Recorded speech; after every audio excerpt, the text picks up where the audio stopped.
অসুরকে আমরা কিন্তু দেখতে পাচ্ছি। গৌর গৌর নিতাইকে কিন্তু আমরা দেখতে পাচ্ছি, ঠিক আছে, গৌর নিতাই আমরা দেখতে পাচ্ছি। এখানে একটা শ্রীকৃষ্ণ রাধার ফটো, ঠিক আছে।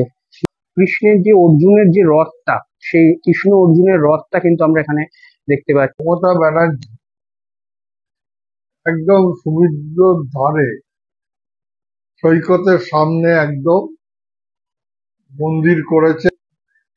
পুজোর থিম আমি করি প্রতি বছর। বাংলার অনেক মানুষ আছে, অনেক গ্রাম থেকে যারা দীঘা আছে, তারা দীঘায় যাওয়ার এখনো ক্ষমতা হয়নি, যে তার মন্দিরটা যে মমতা ব্যানার্জি নতুন কি করলো দেখতে পারেনি, কিন্তু টিভির মাধ্যমে দেখেছি। আমরা সেটা স্বচক্ষে কলকাতার বুকে দুর্গাপুজোর প্যান্ডেল করেছি, সেটাই যে মানুষ অনুভব করতে পারে। দেখছেন একটা বিশাল গেট, দীঘার 4 কিলোমিটার আগে থেকে যে গেটটা দেখা যায়, কামাখ্যা মন্দির, গঙ্গা হাওড়া মেট্রো, প্লেন, জাহাজ করেছে। এবার দীঘা করেছে, দীঘাকে আমরা সাজিয়ে তুলবো কবিরাজ বাগানের দিকে। আচ্ছা, তো দাদা বলছিল যে এরকম গেটটা যে করা হয়েছে এবং প্যান্ডেলটার সামনেও, ঠিক আছে, কিছু বাড়ি এরকম একটা মানে বোঝা যাবে যে আমরা এসছি যেখানে মানে হোটেল একটা হোটেলের তো দীঘায় মানে এই যে দীঘার একটা গেট বানানো হয়েছে, চারতলা 5তলা বাড়ি রয়েছে, সেগুলো আমরা নানা রকম বাড়িগুলোকে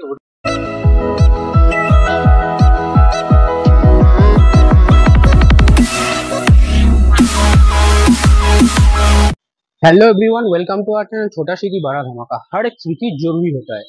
এখন আমরা এসেছি উল্টোডাঙ্গা কবিরাজ বাগান। এবারে উল্টোডাঙ্গা কবিরাজ বাগানের থিম হচ্ছে দীঘার জগন্নাথ মন্দির। 2025-এর থিম হচ্ছে দীঘার জগন্নাথ মন্দির। বন্ধুরা, এবারে কবিরাজ বাগানের যে থিম সেটা হচ্ছে দীঘার জগন্নাথ মন্দির। তো দীঘার জগন্নাথ মন্দিরের এন্ট্রিটা কিন্তু এখান থেকে হচ্ছে। তোমাদের এখানে দেখছো যে ক্লাবসুল গেটটা আছে, এখান থেকে কিন্তু সাধারণ দর্শনার্থীরা প্রবেশ করবে। তো এখানটা নিচটা দেখো, পুরো একদম অরিজিনাল কিন্তু একদম লাগছে, ঠিক আছে। এইভাবে কিন্তু বেশ সুন্দরভাবে করা হয়েছে অলরেডি। তো আস্তে আস্তে আমরা ভেতরের দিকে প্রবেশ করি। ভেতরের দিকটা আস্তে আস্তে আমরা প্রবেশ করি। দেখতে পাচ্ছ এইখানটা ঢোকার পরই সমস্ত দেব দেবীদের ছবি। ফার্স্টে দেখতে পাচ্ছি আমরা গণেশ ঠাকুর, ঠিক আছে, তারপরই লক্ষ্মী ঠাকুরকে আমরা দেখতে পাচ্ছি, তারপর সরস্বতী মা, ঠিক আছে, এখানে অসুরকে আমরা কিন্তু দেখতে পাচ্ছি। এদিকটা যদি চলে আসি, এখানে আমরা মহাদেবকে দেখতে পাচ্ছি। এখানে কিন্তু মা দুর্গাকে আমরা দেখতে পাবো। এখানে মা দুর্গা কিন্তু এখানটা বসবে, ঠিক আছে। আর এখানে মহাদেব দেখার পর এদিকটা আমরা দেখো কার্তিক ঠাকুরকে দেখতে পাচ্ছি, এবং এইখানটা আমরা কিন্তু মা দুর্গার একটা রূপ আমরা কিন্তু দেখতে পাচ্ছি। এরপর ভেতরটা যদি আস্তে আস্তে একটু এগিয়ে যাই, সেখানটা আমরা যদি একটু এগিয়ে, এখানে দেখো গৌর গৌর নিতাইকে কিন্তু আমরা দেখতে পাচ্ছি, ঠিক আছে, গৌর নিতাই আমরা দেখতে পাচ্ছি। এখানে একটা শ্রীকৃষ্ণ রাধার ফটো, ঠিক আছে, শ্রী চৈতন্য দেব, ঠিক আছে। এখানে দেখো কৃষ্ণ কৃষ্ণের যে অর্জুনের যে রথটা, সেই কৃষ্ণ অর্জুনের রথটা কিন্তু আমরা এখানে দেখতে পাচ্ছি। এখানে চৈতন্য দেবের সেই নৃত্য ভঙ্গি, সেইটা কিন্তু আমরা এখানে দেখতে পাচ্ছি। আর একটু যদি ভেতর দিকে যাই, এইখানটাও আরো অনেক কিছু কিন্তু এখনো বাকি আছে। একটা অসম্ভব সুন্দর লাগছে কিন্তু, এটা অরিজিনাল সেই যেরকম এখন দীঘার মন্দির সেরকম একটা কিন্তু ফিল হচ্ছে। হ্যাঁ, এখানেও নানা রকম এরকম দেবদেবীর সমস্ত ছবি কিন্তু এখানে ফুটিয়ে তোলা হবে। এখানে একটা বসার মতো জায়গা করা হয়েছে সুন্দরভাবে। এখানে এখনো দেখতে পাচ্ছ তোমাদের প্লাই সব রাখা আছে, আরো অনেক কিছু হবে। এদিকটা যদি চলে আসি, এদিকটা দেখতে পাচ্ছ নানা রকম টাইলস এর কাজ আছে, পুরোটাই নিচটা কিন্তু মার্বেল। এবং এখানটা যদি দেখো, এখানেও কিন্তু একটা চিত্র সবে আঁকা শুরু হয়েছে। এরপর আস্তে আস্তে পুরোটা আঁকা কমপ্লিট হলে রং হবে, কালার হবে, সমস্ত কিছু। এবং এদিকটা যদি আস্তে আস্তে যাই, ঠিক আছে, এদিকটাও নানা রকম দেখতে পাচ্ছি এখনো ফাঁকা আছে, ঠিক আছে। এখনো এখানটাও কিন্তু নানা রকম চিত্র এই এক একটা কিন্তু ফুটিয়ে তোলা হবে, এখানেও তাই। আর এই যে দেখাচ্ছিলাম ওই সাইড দিয়ে এখানে বসার জায়গাটা, এইখানটা কিন্তু সেই বসার জায়গা এখানে একটা করা হয়েছে। এবং এই যে গেটটা তোমরা দেখতে পাচ্ছ, এই গেটটা দিয়ে কিন্তু অ্যাকচুয়ালি এক্সিট হবে। মেন এক্সিটটা কিন্তু এই গেটটা থেকে হবে। বন্ধুরা, আমরা এবারে কবিরাজ বাগানের সম্পাদক শম্ভু সাহা মহাশয়ের সঙ্গে একটু প্যান্ডেলের ব্যাপারে কথা বলে নিই। নমস্কার দাদা, এবারে কবিরাজ বাগানের 60তম বর্ষ, আগেরবার আমরা যেভাবে সুন্দরভাবে যে প্যান্ডেলটা আমরা দেখেছিলাম, এবারেও দেখছি একটা অন্যতম আকর্ষণ, যেটা হচ্ছে দীঘার জগন্নাথ মন্দির। এবারে যে প্যান্ডেলটা হচ্ছে সেখানের মানে থিমটা যে এইরকম হঠাৎ করে দীঘার জগন্নাথ মন্দির কেন রাখা হলো? দীঘার জগন্নাথ মন্দির কেন আসলো? এবার আমাদের বাংলায় জগন্নাথের মন্দির এই বড় আকারে ছিল না। আমাদের যখন জগন্নাথের ধামে যেতে হয় তোমার পুরীতে, সেই আদরেরই আমাদের মমতা ব্যানার্জি একদম সমুদ্রের ধারে সৈকতের সামনে একদম মন্দির করেছে, একদম তার থেকেও বড় জায়গা নিয়ে, এবং মানুষ প্রচুর মানুষ তাতে এখানে দর্শন করতে পারে, সব রকম ব্যবস্থা করে এই দীঘার মন্দিরটা উদ্বোধন করে। সেই উদ্বোধনে আমিও অংশগ্রহণ করতে পেরেছিলাম। আর সেই হিসাবে দেখলাম যে আমাদের পুজোর থিম আমি করি প্রতি বছর। গতবারে হাওড়ার ব্রিজ, দক্ষিণেশ্বরের মন্দির, খুব সুন্দর মেট্রো হয়েছিল আমরা গতবারে। করেছিলাম। তার আগের বারে কে করেছিলাম। এই নানান ভাবে নানান সময় করে আসছি।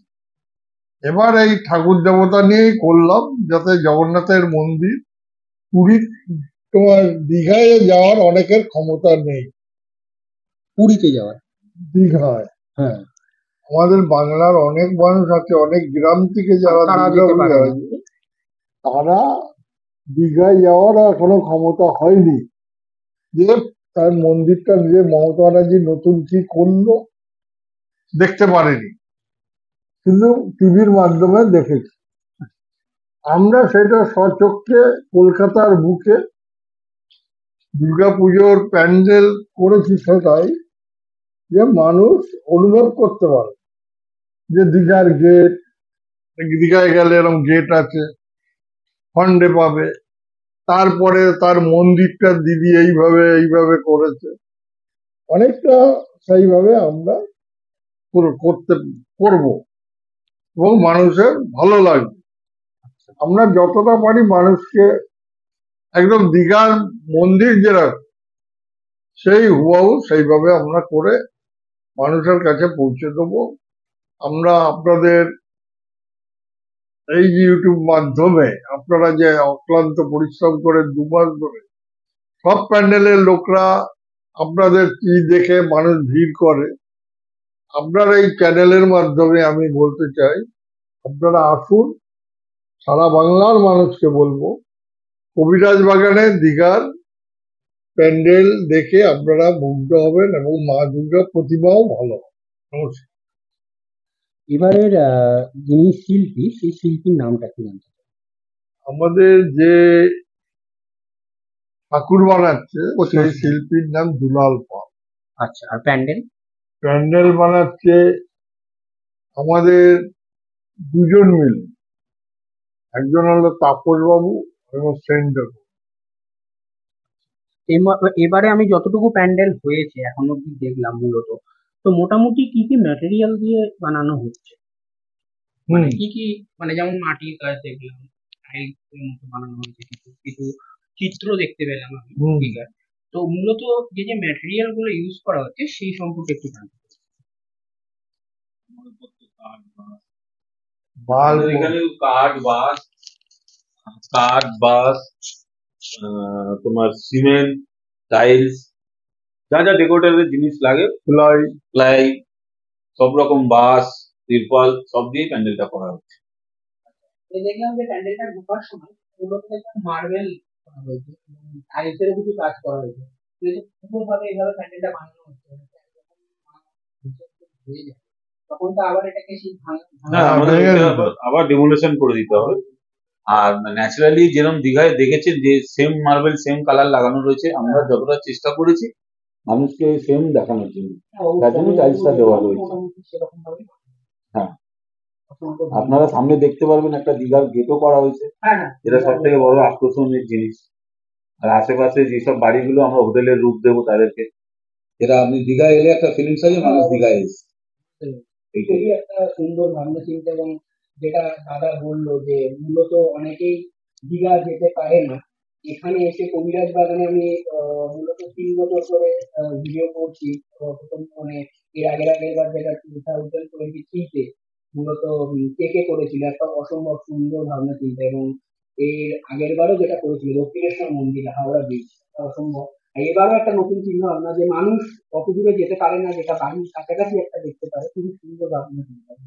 খুবই ভালো লাগলো সেটা আপনাদের team সম্পর্কে মানে ভাবনা চিন্তা। অসংখ্য ধন্যবাদ।